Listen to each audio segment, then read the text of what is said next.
Freem Family Brewers has opened up a second location in Milwaukee just south of Portland, so you're now less than a half hour away from their 20-plus taps of award-winning beer and consistently delicious food. Plus, they're in an old firehouse where they turned the old fire pole into a fully functioning tap, which I think is really cool. And if beer isn't really your thing, well, they also have 3 bars with seasonal cocktails. Freem Milwaukee is open daily from 11 a.m. to 9 p.m. Head over to freembeer.com for a full menu. That's PFRIEM beer.com. Looking for something different than the usual sports scene? Head over to Sticky Wicket, Portland's home for foreign sports. You can go watch cricket at all times, but there's also plenty of men's and women's soccer, rugby, Aussie rules football, and so much more. There's drag bingo at 7 p.m. on Wednesdays, trivia also at 7 on Thursdays, and free metal darts whenever. So get out of the house and cheer on your extremely niche sports team together. Visit Sticky Wicket in St. John's. For more info, go to stickywicketpub.com. That's stickywicketpub.com. Today on CityCast Portland, we're breaking down the timeline for federal troops arriving in Portland, the legal challenge that could stop them, how other cities have dealt with similar actions, and why Portland's best defense against an invasion might just be a dance party. Plus, we'll hear from readers and listeners on how you're processing the week's difficult news. Joining me on this midweek news roundup is our very own executive producer, John Notarianni. It's Wednesday, October 1st. I'm Claudia Meza, and this is what Portland's talking about.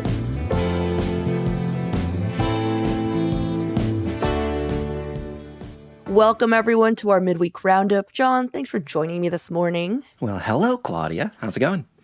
You know? It's an interesting week we got going on here. It's going.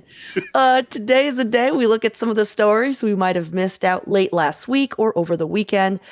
And this weekend, oh boy, did we get a massive headline. But before we jump into where things are with Trump's deployment of Oregon National Guard troops to Portland, I want to remind everyone that it's the last 3 days of our membership drive, and we need you. Every day, we bring thousands of you this podcast and our newsletter for free because we believe in local journalism that keeps you informed, engaged, and excited about our city. A city that is currently not on fire, a hellscape, or anywhere close to needing national troop intervention.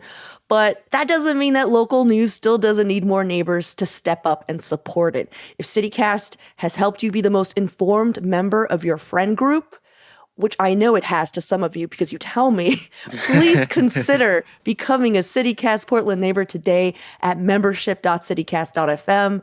You'll get crepes. Wow. Fresh every day, made by John. You'll get great perks like member-only events and ad-free listening. And I'm sorry to break it to a lot of you. Our listenership is growing, which is awesome, but that also just means more people are going to buy ads, which unfortunately we desperately need. So if you hate ads, this is a cheat code right here. Ad-free listening, baby. That's right. This also just shows how fragile of an ecosystem local journalism is that we need ads, sponsors, members. We just, tips. Like we are a totally free daily service. And if you want to keep it that way, which we do, it just means you have to do your part. It's only $10 a month or $100 a year.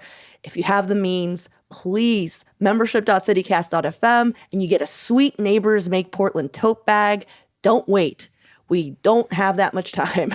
Okay, John, did you want to catch us all up on where we're at? Yeah, holy moly. I mean, I think that we all know the broad strokes at this point. On Sunday, our governor got a notice that President Trump is calling up 200 members of the Oregon National Guard for 60 days of service in Portland. This is a part of 2,000 troops across the country that President Trump is calling up in different places. In Portland, he's really focused on ICE facilities, specifically the South Waterfront facility. This is somewhere that has been controversial in Portland for years. And, there have been protests there, but realistically, there's been no more than 30 protesters there showing up per night until this happened. If that, yeah. If that. There were some arrests that happened earlier this year, but the vast majority happened back in June and July. So, wasn't a lot going on until President Trump decided that Portland is a hellhole and needs to send troops in. So this happened over the weekend. Everybody was like, what the heck is going on? Oregon's attorney general on Monday filed what's called an expected motion to try and block this deployment. But we still don't quite know what's going to happen there. If a federal judge were to grant an emergency motion, it could block it. That could change quickly, but we just haven't seen that happen yet. A U.S. district judge has scheduled a hearing on the restraining order on Friday. But we're still sort of in this wait and see moment on all of this. In the meantime, experts are saying the troops could be here as soon as Thursday. The National Guard usually takes a 96-hour deployment, so that would put them in Thursday. A lieutenant colonel told OPB that actually next week is probably more likely for when we're going to first potentially see troops here in the city. But OPB is also reporting on Monday that at least 166 Oregon National Guard members have volunteered for this deployment. It's wild. It's unprecedented. This is the first time ever that Oregon's National Guard has been deployed in-state over the governor's objections. And Governor Kotek, as we will get into, has some objections, as does virtually every other elected leader, from city council to mayors all the way up to the governor. But yeah, it's wild. We are just still trying to make sense of if this is actually going to happen. There's lawsuits flying. I mean, I don't know, Claudia, where are you at on this?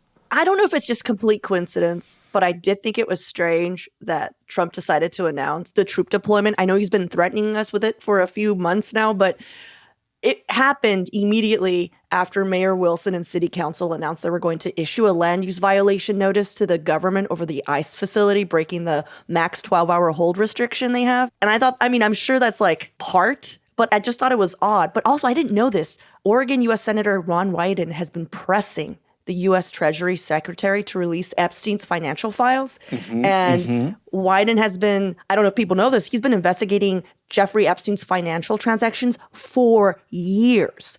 But this month, he introduced, I love this, this is the name of his act, Produce Epstein Treasury Records Act, to compel U.S. Treasury Secretary Scott Bessent to turn over all Epstein-related Treasury records to Senate investigators. And he really went for it this month. And I just think that's, I don't know, I'm just saying, what a happy coincidence. Yeah, and at the same time, there has been reporting that saying that the federal troops have been the ones that are instigating confrontations with the protesters at this site. So even though there hasn't been a lot of activity there, the accusation is from people in law enforcement that it's no, it's the federal troops that are already there that are riling things up. And this obviously is just throwing napalm on what was a spark of a situation. Oh no, for sure. And what John's basically saying, those are police reports. It's not the people outside going, well, it's the national troops. It's actual Portland police reports going, it's the troops. Yeah. So the beauty of TikTok is that someone is always going live, John. So last night there was a live stream of that protest in front of the South Portland ICE facility, which still appeared to be under 50 people, if that. And all they were doing was the Cha-Cha Slide by DJ Casper. Wait, really? Yeah. Which, if you don't know this, it is a very well-known song that Black families do. It's like a wedding dance. It's a wedding dance. Yeah. And I gotta say, the only thing those kids were at war with was rhythm. They were terrible. Just a sea of white 20-year-olds not knowing what their left from their right is. God bless them, but part of me did want them to get arrested. I wanted it to stop. Stop. On cha-cha violations. I was like, guys, to your left. No, not my left, your left. And isn't this just the most Portland moment? Not only doing something wacky at a protest, but just what I have been bowled over by, and I've felt so strongly, is both the mix of fear and worry and concern that I've seen in our community and anger, but also so much joy and doubling down on what is delightful about our city. Yeah. I was thinking about it over this weekend when we were watching the news and knowing that we were going to have to be talking about it. I was also having just the most beautiful weekend in the city. Went to our local farmers market, just opening my eyes to just everything that is genuinely wonderful about living here. And I think that's why this is such a brain fuck, is that actually, Portland feels really wonderful right now. Portland feels Yeah. really idyllic. We had like the largest drop in violent crime in the first quarter of this year of any major city in the country. It is just so out of step with where our city is at this moment. Well, it's because it's outsiders talking about who we are. And I wanted to also just share more videos I saw online. There was one, John, of just a group of like maybe 10 protesters taunting ICE agents with donuts on fishing poles. Real donuts. Now there is a woman dressed up in turn of the century garb who laid out the fanciest tea party in front of them and is just reading a book and sipping tea. Like, I'm sure the tone and spirit have changed since Trump announced he was sending in troops, but after the cha-cha slide, I'm just like, I don't know if that's going to happen. And I say this as a proud Portlander. We are fucking unhinged and we will do almost anything for a bit. And we commit to the bit. My only concern is like, if they make it funny for us, we're gonna make it fucking hilarious. Do you know what I'm saying? Yeah. And I really feel like if the governor, if the mayor, if all of our city leaders are like, hey, all eyes are gonna be on us, if this does happen, we should turn this to our advantage. Because if you give them a party, they are ready for it. Yeah. And I think that's what we should do. We should just throw a block party, have some food, have a DJ, and just fuck it. Let's show the hellscape that we are. And I'm not joking. Like, I'm like, Peabot, shut down some streets and let's just properly celebrate. And here's the deal. Like, John, you're like, 100 or so, volunteered. They're not volunteering their time. They're getting paid. Like, I have to explain, like, to people, like, these are Oregonians being sent to patrol other Oregonians to intimidate us, which is a miscalculation because we all know this is a distraction, right? We all know this is a distraction. But if anything, like if push comes to shove, those soldiers can just go home. They live here. Yeah. Like, I wanted to say that out loud too, because like, I know we don't know what's going to happen, but like, we can't lose our empathy for Oregonians that are those are kids who are not Trump bots. They like just wanted the government to help pay for their education and healthcare. And most signed up thinking they were going to protect us. Yeah. Yeah. Not this bullshit. But I just say, well, let's just throw a party. Let's show them. This is what Portland is. Again, like extraordinary amount of unity that we're seeing right now. There was over 2,000 people protesting peacefully, not at the ICE facility, but in downtown over the weekend. Completely peaceful protest. And on Monday night, Portland Mayor Keith Wilson held an event in solidarity with the mayors of, check this out, Beaverton, Gladstone, Hillsborough, Lake Oswego, Milwaukee, Sherwood, Tualatin, Westland, Wilsonville, Wood Village, and Eugene. Like, local leaders totally aligned, which is amazing and exactly where we should be, I think. Yeah. But I also just want to point out that we're not the only city Trump has threatened. He's threatened many, many, many cities, but he's only actually sent troops, on the ground in LA and DC. Everyone else has either fought back legally, like Chicago, or it's still just talk. To refresh everyone's memory, he first sent like 700 Marines and 4,000 California National Guard to Los Angeles back in June to quell ICE protests, which, by the way, was then, John, I didn't know this, more troops than were deployed to Syria and Iraq combined. Oh my God. But California has sued, and last month the court blocked Trump from using troops for law enforcement actions, though he does retain the right to use federal troops to protect federal property, which at this moment are only 250 National Guard troops. And there have been no reported fatalities. I just want to say that. Yeah. And just having family and friends in LA, no one was losing sleep over it at its height, and it's even less than a concern right now. In August, he did send 2,200 federal troops to DC, allegedly to address crime, though at the time of deployment, DC's violent crime was at the lowest it's been for 30 years. Trump has threatened to send troops to many different cities, which included, of course, Chicago, New York, Seattle, Baltimore, San Francisco, Memphis, and now us. Memphis was actually in the works way before Portland, but there are still no troops there. And as of our taping today, no federal troops have touched foot in any other city. Though earlier this week, Trump was supposedly seeking to deploy 100 troops in Illinois to protect ICE facilities. Again, his bigger show of force in Chicago was already shut down. Yeah. So Trump keeps talking about crime rates, but I do want to point out that currently the cities with the highest violent crime rates in the country aren't any of the cities he's threatened to invade, save for like maybe Memphis and Baltimore. But the rest, It's interesting. So I don't think this is about crime rates. This is a massive distraction, you guys. Mm-hmm. And we should not, when someone pushes you, I feel like I don't know if anyone's ever taken karate.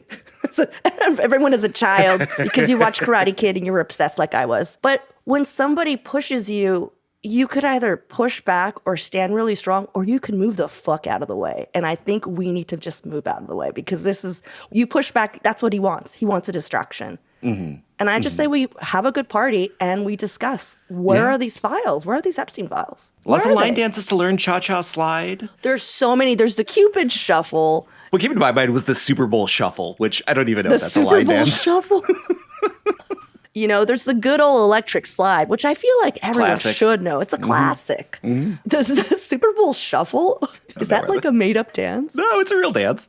I want to see you do it. Okay, next member event, Team Portland, Super Bowl Shuffle. Would you join today? Oh, man. Well, let's take a quick break here, and when we come back, we're going to dig into our mailbag.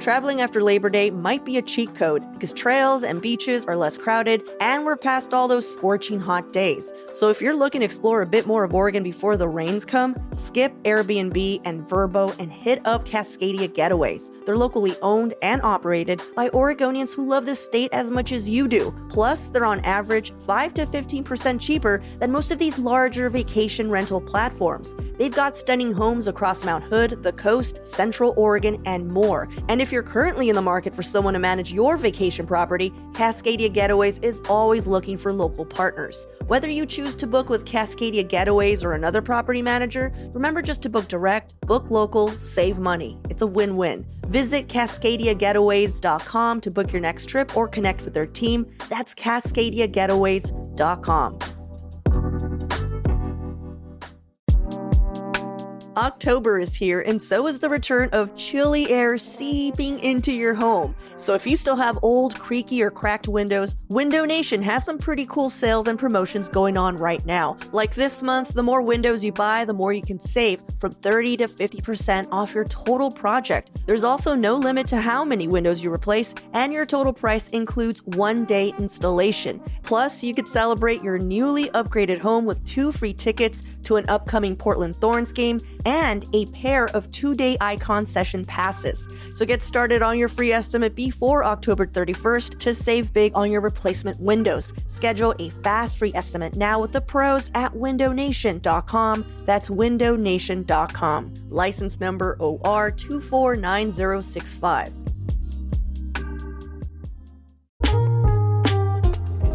Hello, it's Claudia Meza, host of CityCast Portland. You probably know from listening to the show that I love Portland and I love helping you feel more connected to it.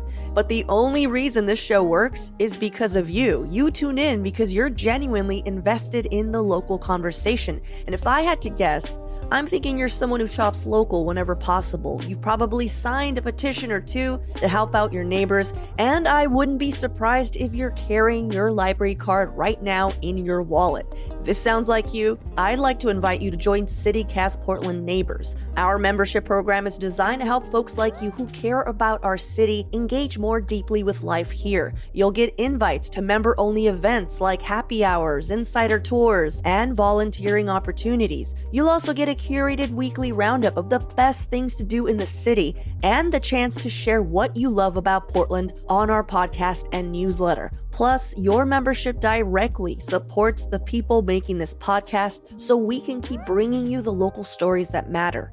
Become a CityCast Portland neighbor for only $10 a month or $100 a year at membership.citycast.fm. That's membership.citycast.fm. And now through October 3rd, when you sign up, you get this awesome tote bag that says, "Neighbors Make Portland." Because it's true, when neighbors show up, our community thrives. So if you join today, you'll get that tote at membership.citycast.fm. Thank you so much.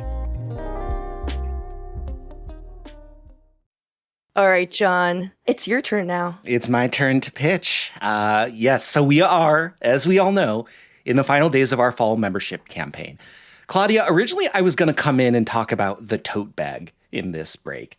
And it is a very cute tote bag, you will get it for free when you join as a CityCast Portland neighbor. But I mean, it is just a wild time to be thinking about our community, you know? Like, as we've been talking about, the extraordinary importance of news and like staying abreast of what's going on, but also celebrating joy and love and everything that's great about Portland. And to be more plugged into our community is what's going to make it feel like this is a place worth supporting and celebrating and living in, you know? Like this show is a forum, as we are about to hear from so many listeners and readers about how they're feeling right now. This is like an important space that I hope that people can feel like they're gathering and working through this confusion together and sharing, you know? I mean, I care a lot about this city. I know you do too, Claudia, and everybody listening does as well. So like, yes, we have a tote bag. It's really nice. You can check it out on our website, but like, I think that there's a bigger reason to join now and to become a part of the CityCast Portland Neighbors program, just to, you know, rep our city and support what it is that we're all about. $10 a month, $100 a year. You can check it out, membership.citycast.fm. And we would just really love for you to be a part of it. And if you're like, I have too many tote bags, you don't. And also, I feel like as Portlanders, we should be buried with all our tote bags like Egyptian kings were with all their things. It should just be like every single tote bag. And that is like how you know like the life that you lived. It's like, how many things did you support? In 1,000 years, when your grave is exhumed, they'll be like, look at this pharaoh. They must have been a true leader because of all of their tote bags. Look at all these tote bags. This person lived. Do you want to jump to the mailbag? Let me kick it off. So, okay. You know, we reached out to all of you earlier this week, just being like, what's on your mind? What do you want to know about what's going on with this federal intervention? We heard from a ton of you. The first comment I have is from someone who wanted to go by anonymous because they said, quote, I don't want to be put on a list, which fair. Also fair. But what they had to say regarding President Trump putting troops in Portland, why? It's telling proof of how little the current administration actually knows about our city. Maybe they should start listening to your podcast? I don't know if I want that. Or maybe we officially declare the Tree of Heaven a terrorist group and put our National Guard to work eliminating their infestation. There's a winning idea. Okay, what's the Tree of Heaven? The Tree of Heaven is like this crazy invasive weed. It's just like a super, super invasive species. Oh, okay. You've seen it around. Yeah. I'm sure I have. I do want to remind people that it's been said that Trump has been watching supercuts of the 2020 protests here in Portland, and that's the assumption that even Governor Kotek has stated. So just know this is where the administration is coming from, is that they're feeding him this. And they're just getting Grandpa all riled up. But I wonder why, John. Getting Grandpa all riled up. They're getting him all riled up. Yeah. All right. This next one's from Michelle. They wrote, it's a joke that he's watching pasted together old footage of 2020 BLM protests and insulated incidents of tear gas being used also in that period, and the dipshit Republican that didn't get elected last election whispering in his ear about how Portland is a living hell is one more of an astounding amount of fabricated truths to support his wet dream of being the king of America. It's dangerous, but now it's becoming much more clear to both sides of our divided country that the wannabe king's new clothing is an embarrassment. I will be very surprised if he gets to the deployment of federal troops here, but then again, look at all the crap that is somehow getting pushed through by this buffoon and his Project 2025 henchmen. I mean, heard. Yeah. The dipshit Republican in question, is that one of ours? Lori Chavez Dreamer, Labor Secretary? There we go. Because I'm pretty sure that was a stray. I didn't ring her. It's hard out there for the Republicans. It really is. Yeah. Okay. All right, I got one more, and this is actually an excerpt of a voicemail from Christopher. Let's take a listen. When the news hit that Trump was sending troops over to my hometown, I was extremely disturbed. Not only how he was talking about the rhetoric of Portland, it was upsetting for me to see him provoking his followers to say these horrible things about Portland, and they've never even been here in the first place. Many of these people, I've asked them, have you been to Portland before? I've either not gotten a response or they just shift the attention elsewhere. So that's what is frightening to me. It's just I don't appreciate people who have never been to Portland before telling me how my hometown is. It is really interesting how people have this perception of our city and they've never been here.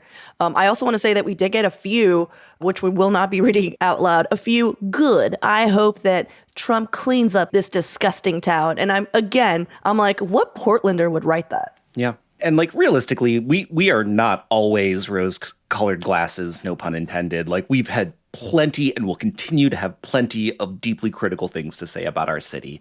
Mm-hmm. But at a moment like this, the like fuck it, burn it down attitude just doesn't fly for me. Mm-mm. I wanted to pull one more out of the bag from Babs, who is a regular listener of the show. This is just her observation that I love. Here's what Babs has to say. Shout out for teenagers, especially for the teenagers in our North Portland community.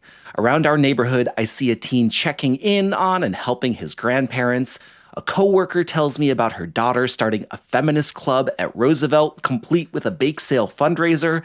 The little kids I used to see on the playgrounds are now playing with the jazz band, knocking on my door at Halloween, or knocking on my door to see if I have something for them to do in my yard.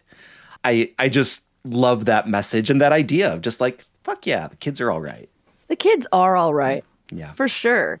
I mean, they don't know how to do the cha-cha slide, but they're all right. We'll teach them. Claudia, I think that they're safe in your hands learning the cha-cha slide. It is our generation. We're like, we need to teach these children to dance.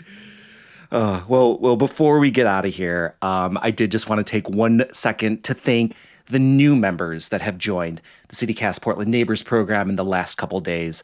Rebecca S., Christina R., M.A., Monica J., Monica V. Thank you so much. You know, we're trying to build a community here, and we're trying to build something big and impactful and something that works for all of us. So we're just so glad to have you on board. And everyone else got a couple days left. Please join us. CityCast Portland Neighbors, membership.citycast.fm.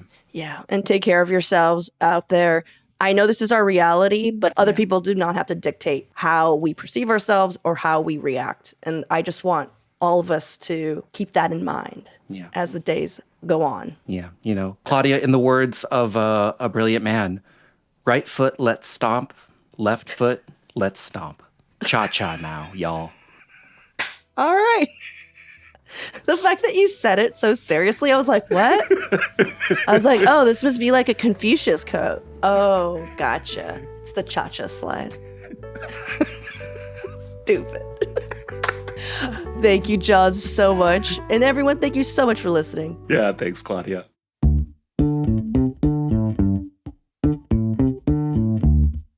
That's all for today here on CityCast Portland. Thank you so much for listening. If you enjoyed the show, share it with a friend or rate and leave us a good review. It really helps us out. And don't forget, you can support this show and get some great perks by becoming a CityCast neighbor. Just visit membership.citycast.fm for all the details. We'll be back tomorrow morning with more from around the city. Until then, see you at Slim's.